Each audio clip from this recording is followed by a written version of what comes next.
Welcome! In this session, we're going to break down one of the most crucial parts of any successful study, the organizational and personnel requirements under good laboratory practice, or GLP. Basically, we're talking about who does what and why it matters so much. Now, to make this all really click, we're not just going to talk theory. We're going to walk through a practical case study. Let's imagine a fictional company, we'll call them Apex Labs. And, Apex is a top-tier facility, but they're about to face a major challenge that's going to test their systems to the absolute limit. So here's the situation. Apex Labs is about to kick off a really complex, multi-site, non-clinical study.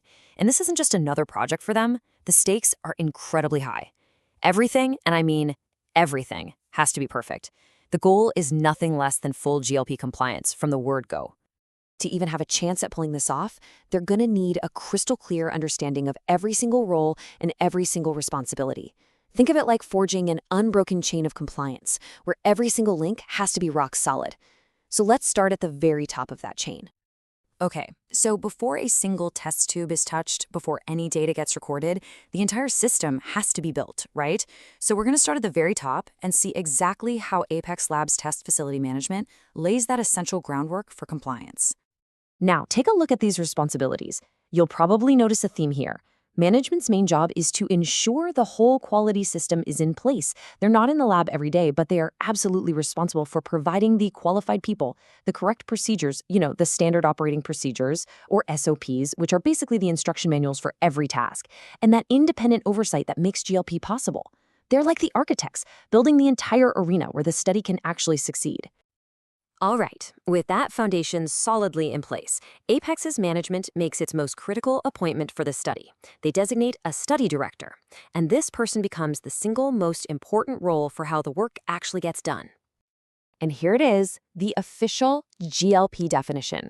The phrase you really need to focus on is single point of study control. Now, that isn't just some regulatory jargon. It highlights the immense responsibility that's placed on one single individual. For regulators, this is their guarantee that one person is ultimately answerable for every decision and every single data point. The buck stops with them. So the study director immediately takes the reins. Their first moves are all about establishing the study plan as the one and only guide. They sign off on it, making it official. They get it over to the QA team so oversight can begin right away. And crucially, they make sure every single person working on this study has a copy of that plan. This makes sure everybody is working from the same playbook, no exceptions. But remember I said the Apex Labs study is complex? Well, here's the curveball. It's not all happening under one roof. Some pretty important phases are being conducted at a totally different test site, one that's geographically remote. We're talking hundreds of miles away. And this is a huge challenge, right? How can that single point of control really be in control when a big chunk of the study is happening somewhere else entirely? Well, fortunately, GLP has a very clear, very elegant solution for this exact scenario, the role of the principal investigator. And this slide just illustrates that relationship perfectly. You see, the principal investigator, or PI, isn't some second boss. They're more like the study director's eyes and ears on the ground at that remote location. The study director delegates responsibility for a specific phase, and the PI's job is to make sure that phase is conducted perfectly, which keeps that chain of compliance completely intact. So we've covered management, the director, the investigator. Now let's zoom in on the team on the ground, the individuals who are actually performing the hands-on work and generating all of that critical data. Well, pretty much every single person involved in the study's conduct is considered study personnel. We're talking about everyone from the technician preparing a sample to the scientist who's running the analysis.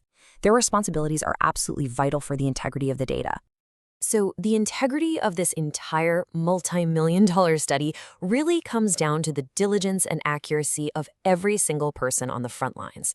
They've got to know the rules, they have to follow the plan, record their data perfectly, and this is so important. They have to speak up immediately if something goes wrong. So as we've seen here with Apex Labs, GLP compliance isn't just about a bunch of people doing their jobs in isolation. No way. It's a fully interconnected system of responsibilities where each part has to support all the others. Management's job? It's to ensure all the necessary resources, the compliant facilities, and, of course, the qualified personnel are all in place. They build and they maintain that entire quality framework. The study director, they are that single point of control we talked about. They ultimately own the study's overall conduct and its scientific integrity, from the very beginning to the very end. Out at the remote site, the principal investigator takes the lead. They make sure that all the work that's been delegated to them is done in full compliance with that approved study plan. And they're acting on the study director's behalf. And finally, you have the study personnel. They're the ones who execute the work. They do it accurately, they follow the procedures meticulously, and they make sure that every single piece of data they generate is valid and completely reliable. So what's the glue that holds this whole thing together? Well, it's communication. This quote says it all, doesn't it? Without open, honest communication flowing between every single level, a tiny issue can spiral into a catastrophic problem. It's that transparency that allows the entire system to function and ultimately to maintain compliance. And that brings us to the end of our explainer on GLP organization and personnel. So we really encourage you to think about your own facility's structure. Think about how each role contributes to your total quality system, and then ask yourself, is every single link in your chain of responsibility this strong?